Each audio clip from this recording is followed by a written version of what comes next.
Welcome to the NewsHour. Today, senior Russian and Ukrainian officials did something they have not done in more than 3 years, sat across from each other and talked. Since their last negotiation, more than 1 million people have been killed or wounded.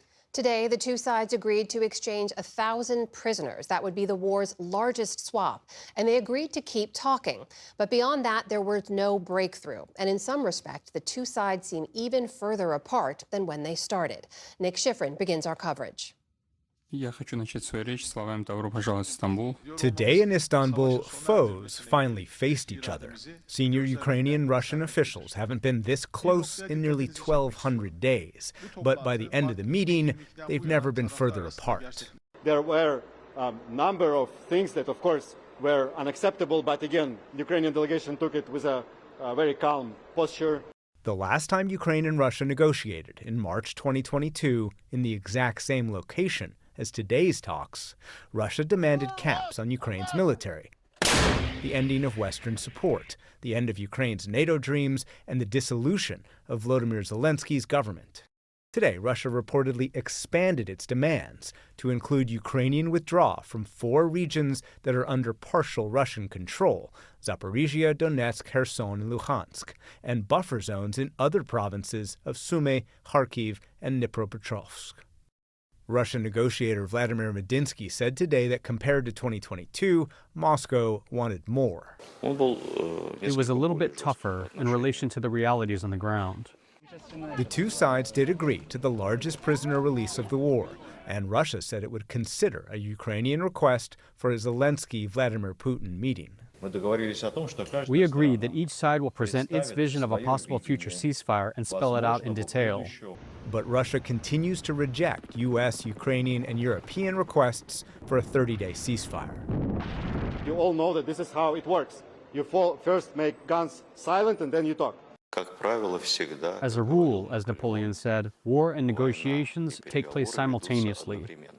Zelensky and the European coalition of the willing who spoke to President Trump today pushed back. The Russian position is clearly unacceptable, and not for the first time. I'm just not very optimistic as to where this is going to go, because I don't think Putin has changed his strategic goals in Ukraine of at least a neutral Ukraine, demilitarization, Zelensky gone.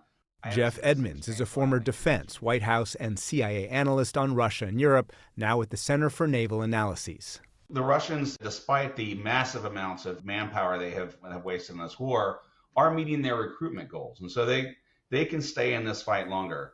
I think they will make some progress. They believe they're able to negotiate from a stronger position because they're winning. Those battlefield advances, despite enormous losses, reinforce Putin's belief he can achieve maximalist goals. But Ukraine has adjusted and can likely hold the line against Russian troops, says Edmonds. They are making incremental improvements, and there's talk of another offensive coming. There's talk of more troops being built up on the Russian side.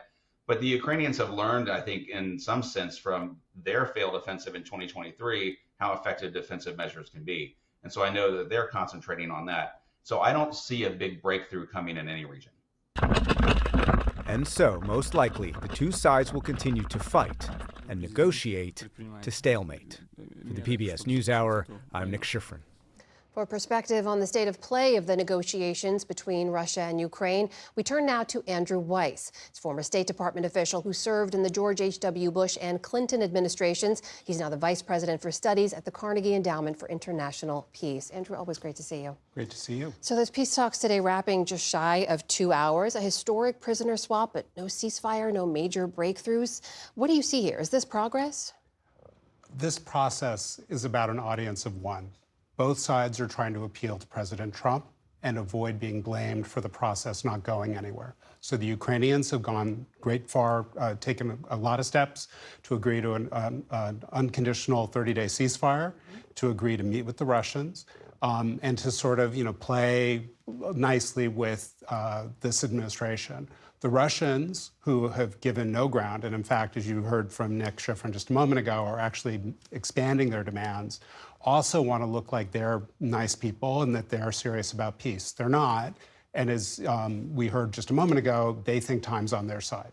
So we know Vladimir Putin was not at these meetings, and you heard President Zelensky say that that is a sign that Putin is not serious about wanting a ceasefire. You agree with that assessment? Yes. No, the Russians at this point have very maximalist goals. Those goals amount essentially to the wiping Ukraine off the map. That's what they want. They want Ukraine to disappear and to become forcibly reintegrated into Russia's orbit.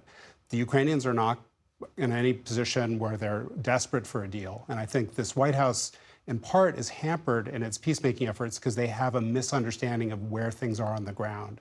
They believe Ukraine's in a dire situation, desperate for a deal, and they think that the Russians, if the United States were to cut off military assistance again to Ukraine, could roll over Ukraine in short order. Both those, unfortunately, are not the case. Ukraine is in a bad situation, but the defense is inherently favored in this war. They've been able to expand their own defense production capabilities. So a lot of what they need, drones, artillery, things like that, they can now produce at home. They're seriously in need of continued U.S. military and intelligence support. They also have some niche important requirements, including for air defense, that they can't replace on their own. You heard this audience of one, as you referred to him, President Trump yesterday, as he's traveling in the Middle East, say that nothing is going to happen until he and Putin speak directly. Do you agree with that? And what do you think would come of that kind of meeting? The Ukrainians and the Europeans are really worried that any bilateral agreement between the United States and Russia could be rammed down Ukraine's throat and rammed down Europe's throat. So there's a desire to make sure that the United States president doesn't set off in a spontaneous way, as we've seen him do on other foreign policy matters, where he sort of runs around, makes spontaneous decisions, does things on the fly. This is a very dangerous, delicate moment for the Ukrainians. They don't want to see a peace deal that's agreed behind their backs. At the same time, Donald Trump, I think, has been bending over backwards to avoid putting blame on Vladimir Putin.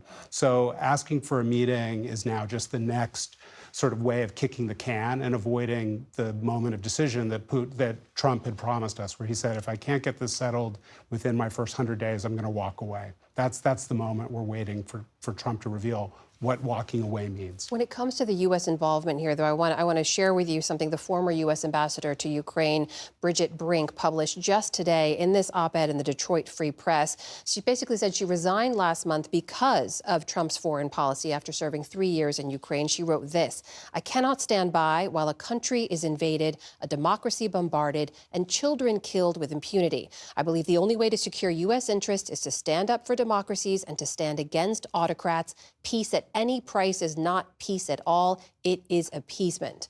Is President Trump here pursuing a policy of appeasement?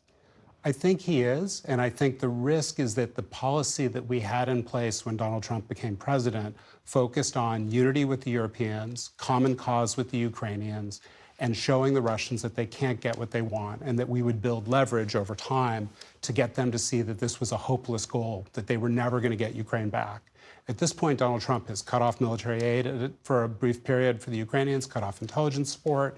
He's blown up a lot of our key relationships with the Europeans, treating them as more as adversaries than as U.S. allies. Those are all, I think, making Putin confident that even if the negotiation fails, he still comes out ahead.